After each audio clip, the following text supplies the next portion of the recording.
नमस्कार दोस्तों, मेरा नाम है दीप्ति और आपका मेरे चैनल पर बहुत बहुत स्वागत है। आज मैं आप लोगों के साथ शेयर कर रही हूँ अनंत चतुर्दशी की व्रत कथा, जो कि सुनना और सुनाना दोनों बहुत ही प्रभावशाली होते हैं। इसका बहुत महत्व मिलता है और इसकी जो पूरी पूजा विधि है मैंने आप लोगों से पहले ही शेयर कर दी है, तो आप जरूर देख लीजिएगा। उसमें बहुत ही जरूरी आपको मैं नियम बताए हैं। तो चलिए हमारे इस वीडियो को शुरू करते हैं।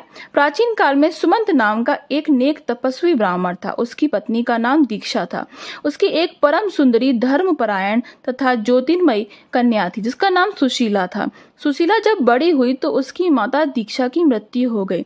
पत्नी के मरने के बाद सुमंत ने कर्कशा नामक स्त्री से दूसरा विवाह कर लिया। सुशीला का विवाह ब्राह्मण सुमंत ने कौंडिन्य ऋषि से के साथ कर दिया। विदाई में कुछ देने की बात पर कर्कशा ने दामाद को कुछ ईंटें और पत्थरे के टुकड़े बांध कर दे दिए।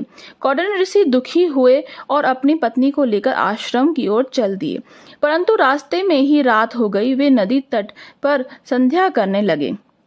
सुशीला ने देखा वहां पर बहुत सी स्त्रियां सुंदर वस्त्र धारण कर किसी देवता की पूजा कर रही थीं। सुशीला के पूछने पर उन्होंने विधि पूर्वक अनंत व्रत की महत्ता बताई और उसका वर्णन किया। सुशीला ने वहीं उस व्रत का अनुष्ठान किया और 14 गांठों वाला डोरा अपने हाथों पर बांधकर ऋषि कौंडिन्य के पास आ गई। कौंडिन्य ने सुशीला से डोरे के बारे में पूछा तो उसने सारी बात बता दी।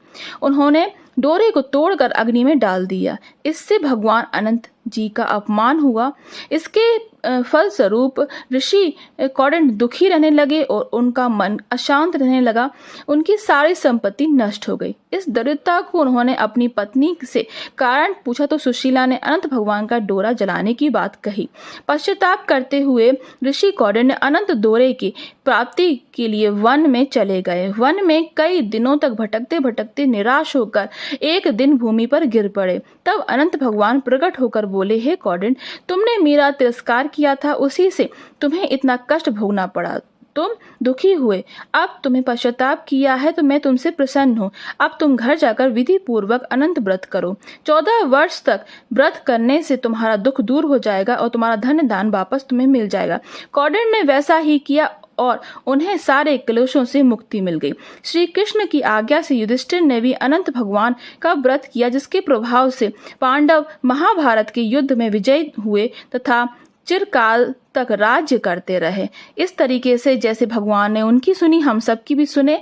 आज का ये जो कथा है वो यहीं समाप्त होती है। जो भी आप अपने हाथों में पुष्प और तिल लिए हैं वो भगवान शेषनाग पर विराजित विष्णु भगवान को, अनंत स्वरूपों को स्मरण करते हुए उन पर छोड़ दें और आपका यहाँ पर जो व्रत है वो संपन्न हो जाएगा। तो चलिए आज का ये वीडियो मैं यहीं समाप्त करती हूँ। इस वीडियो को ज्यादा से ज्यादा शेयर कीजिए। सब्सक्राइब ना किया सब्सक्राइब कर लीजिए, बिल्कुल फ्री है। ऐसी ही यूजफुल इन्फॉर्मेशन, कथा और विधि के लिए आपका बहुत बहुत धन्यवाद।